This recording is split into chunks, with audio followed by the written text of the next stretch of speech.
I saw that in a week or so there's going to be a BBC documentary, 25 Years on the Road is the title of it.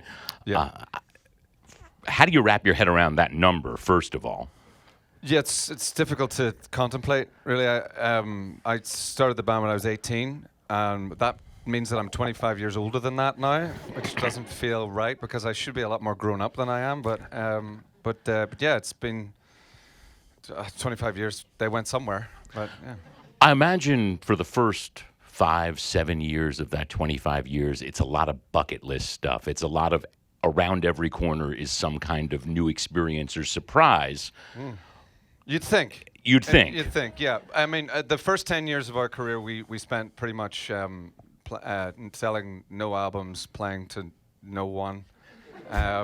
Maybe 20 people a show, sometimes one person. So there would be more people on the stage than in the audience, which is never a good look.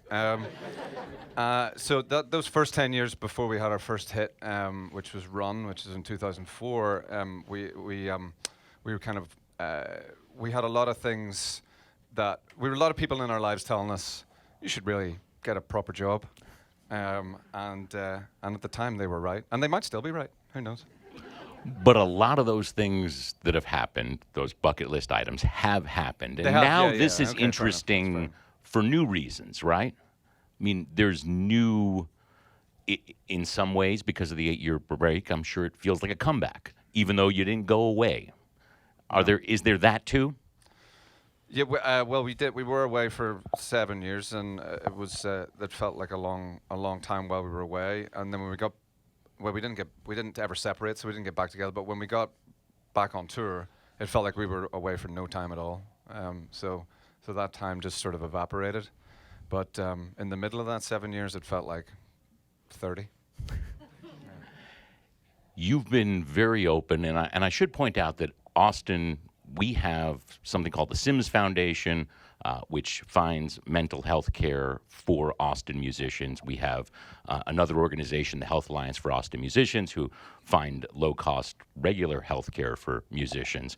And you've been really open that part of that 8 years, you were struggling with depression and sobriety.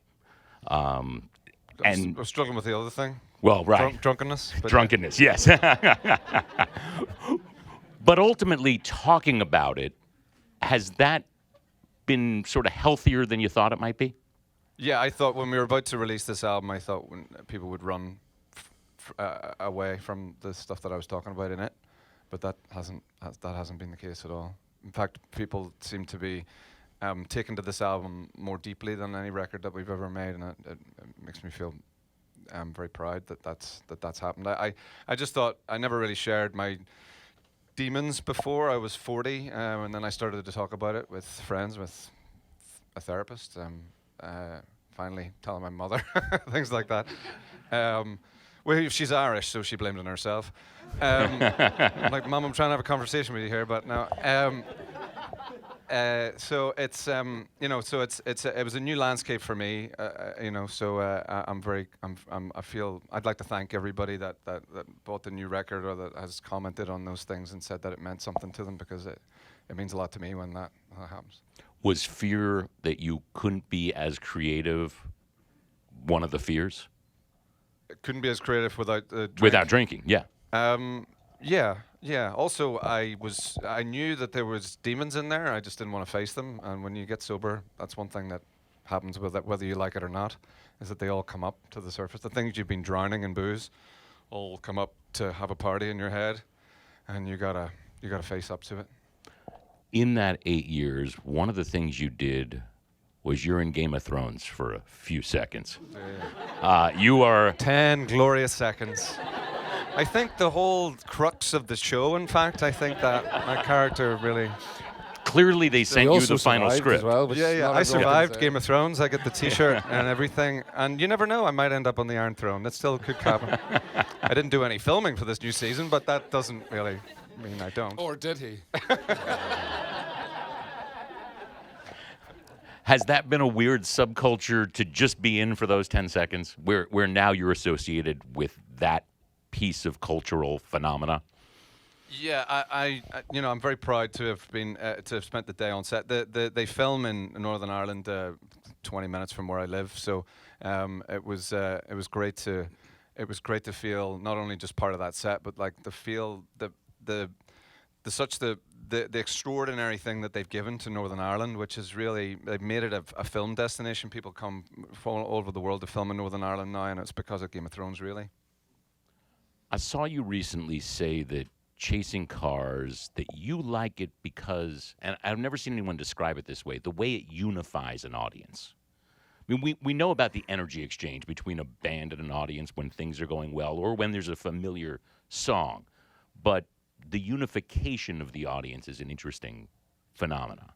Well, I think we all see ourselves as music fans. We're not separated from the audience. We want those moments, chasing cars and Run and Open Your Eyes and just say yes. And songs that people engage with and sing along to that they feel like it's a communal thing. That music is boundless, and that those moments that show us that we're all the same.